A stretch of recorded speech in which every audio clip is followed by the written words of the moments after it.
నమస్తే. GHMC counselling meeting ఇటు రసాబసగా మారిన పరిస్థితి కనిపిస్తుంది.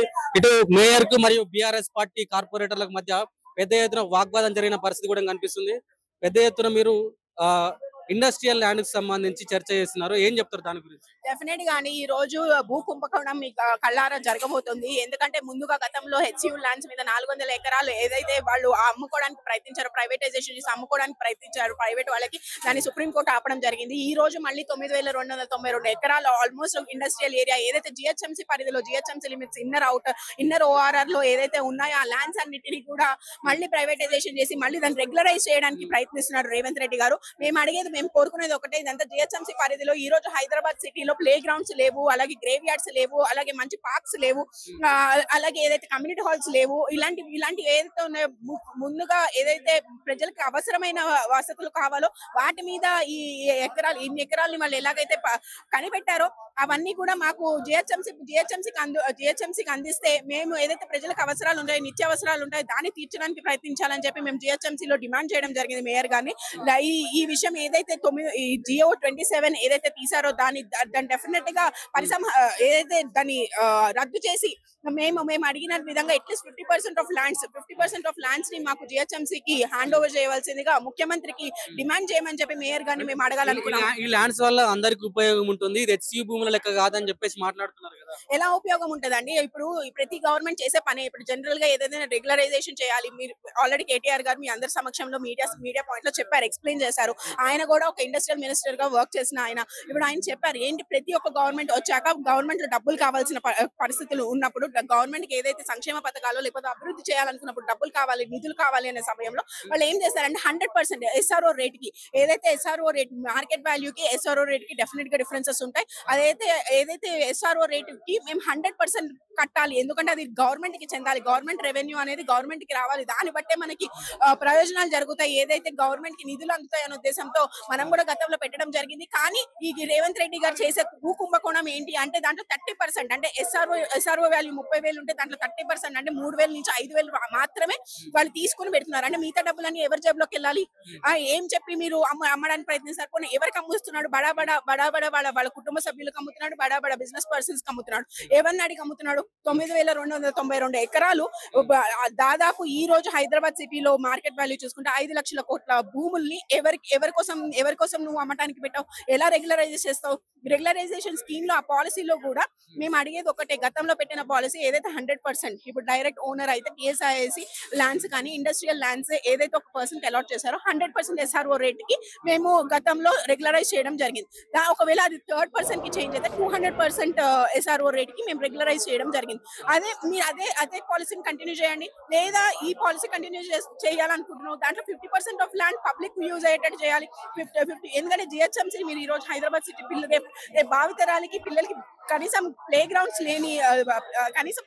కూడా ఎక్కడా లేవు. మీరు ఏ స్కూల్ కి వెళ్ళినా, ఎవరు వెళ్ళినా కూడా, ఎక్కడికి వెళ్ళినా కూడా ప్లే గ్రౌండ్స్ అనేది కనిపించట్లేదు. ప్లే గ్రౌండ్స్ లేవు, గ్రేవ్ యార్డ్స్ లేవు. ముఖ్యంగా జూబ్లీహిల్స్ మొన్న బై ఎలక్షన్ మీరు చూసారు, జూబ్లీహిల్స్ నియోజకవర్గంలో కబ్రస్థాన్ కోసం గత కొన్ని సంవత్సరాలుగా ముస్లిం మైనారిటీస్ అడుగుతూనే ఉన్నారు. కబ్రస్థాన్ కి ల్యాండ్స్ లేవు, క్రిస్టియన్ మైనారిటీస్ కి గ్రేవ్ యార్డ్స్ లేవు.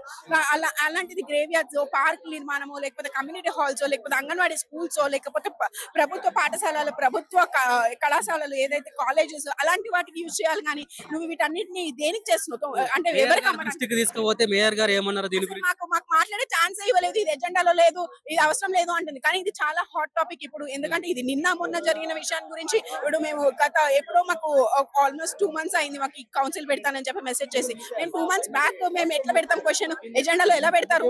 ఇది నిన్న మొన్న జరిగిన విషయానికి మేము ఈ రోజు హాట్ టాపిక్ కాబట్టి ఈ రోజు మేము మాట్లాడాలనుకుంటున్నాం. ఎందుకంటే ముఖ్యంగా జిహెచ్ఎంసీ పరిధిలో ఈ ల్యాండ్స్ ఉన్నాయి కాబట్టి జిహెచ్ఎంసీ నుంచి మేయర్ గా కమిషనర్ గారు గవర్నమెంట్ ఆఫ్ తెలంగాణ గవర్నమెంట్ కి మనం ఒక డిమాండ్ పంపించాలి. ఏమని అంటే ఇందులోని ల్యాండ్స్ మాకు ఇవ్వండి, జిహెచ్ఎంసీకి ఇవ్వండి, మేము దాని ప్రజలకు ఉపయోగపడేలాగా మేము వాడుకుంటామని చెప్పి అడగాలి. కానీ నువ్వు కనీసం ప్రజల గురించి ప్రజల కోసం ప్రజలకు ఏం కావాలో తెలుసుకోవాలనే కనీసం ఆ టైం కూడా ఇవ్వలేని పరిస్థితిలో మేయర్.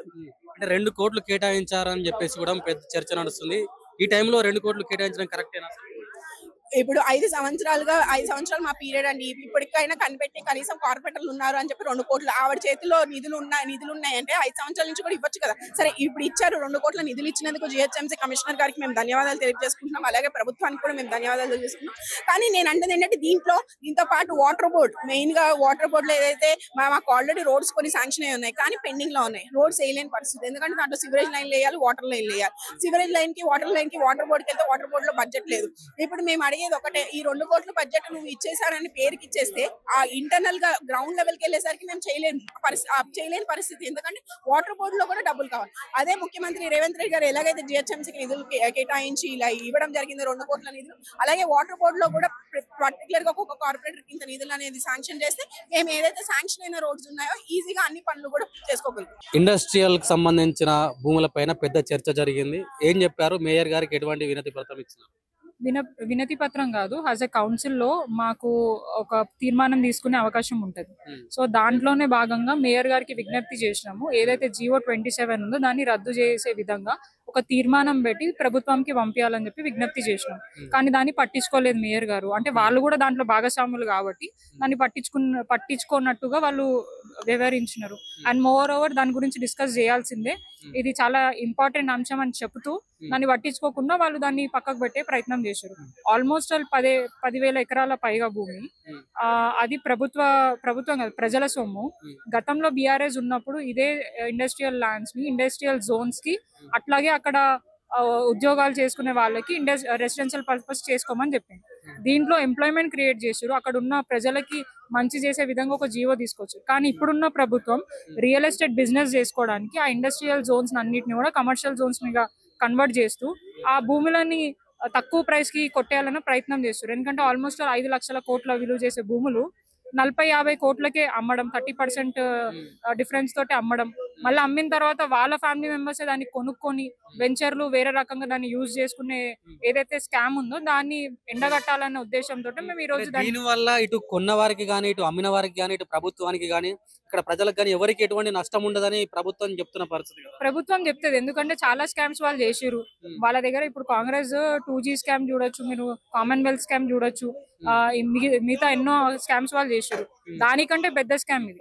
ఇన్ని కోట్ల విలువ చేసే భూములను అంత తక్కువగా అమ్మాల్సిన అవసరం ఏముంది? ఇప్పుడు మా హైదరాబాద్ నగరంలో మా సికింద్రాబాద్ దగ్గర అండి ఆల్మోస్ట్ ఆల్ ఒక పక్కన రైల్వే ల్యాండ్స్ ఉన్నాయి, ఒక పక్కన OU ల్యాండ్స్ ఉన్నాయి. వాళ్ళిద్దరు కూడా మాకు ల్యాండ్స్ ప్రొవైడ్ చేయరు ఏదైనా డెవలప్మెంట్ చేద్దామనంటే. మాకున్న 60% రెసిడెన్షియల్ ఏరియాస్ లోనే మేము డెవలప్మెంట్ చేయాలా.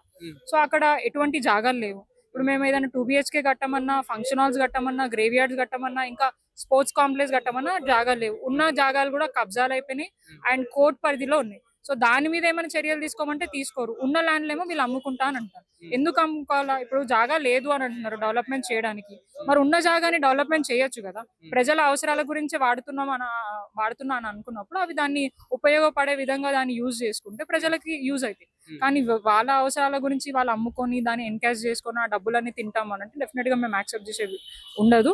డెఫినెట్ గా ప్రభుత్వానికి GO 27 అనేది రద్దు చేయాల్సిందని డిమాండ్ మేము మాత్రం పెట్టడం జరిగింది. కౌన్సిల్లో మీరు ఈ ప్రస్తావన తీసుకొచ్చినప్పుడు మేయర్ గారు మీ బీఆర్ఎస్ కార్పొరేటర్ల మీద కొంతవరకు సీరియస్ అయిన పరిస్థితి, ఏం చెప్తారు మేయర్ గారు? ఇప్పుడు మేము సీరియస్ అయ్యే ఇష్యూ ఎందుకైందంటే మా ఎమ్మెల్యే గారు అక్కడ మాట్లాడుతున్న క్రమంలో ఇక్కడ ఉన్న కార్పొరేటర్ గారు లేచి వారిని అడ్డుకునే ప్రయత్నం చేశారు.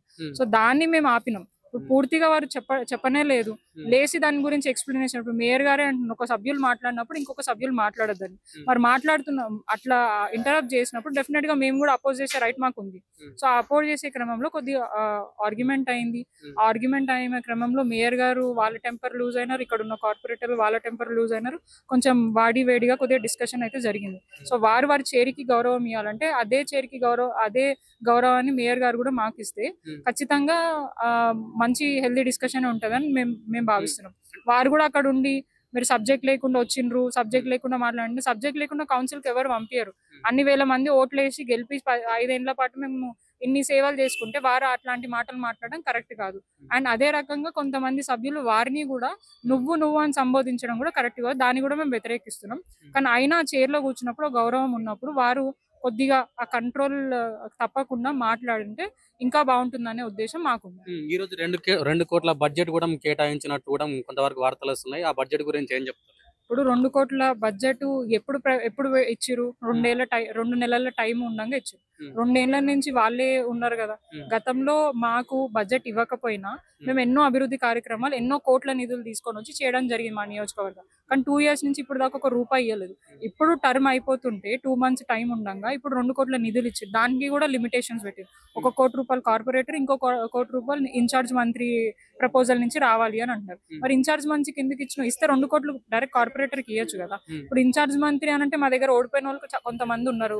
ఎమ్మెల్యేలే కానివ్వండి, వాళ్ళ పార్టీకి సంబంధించిన నాయకులే కానివ్వండి, డివిజన్ ప్రెసిడెంట్. ఇప్పుడు వాళ్ళు తీసుకుపోయి ప్రపోజల్ పెడితే యాక్సెప్ట్ చేస్తారా?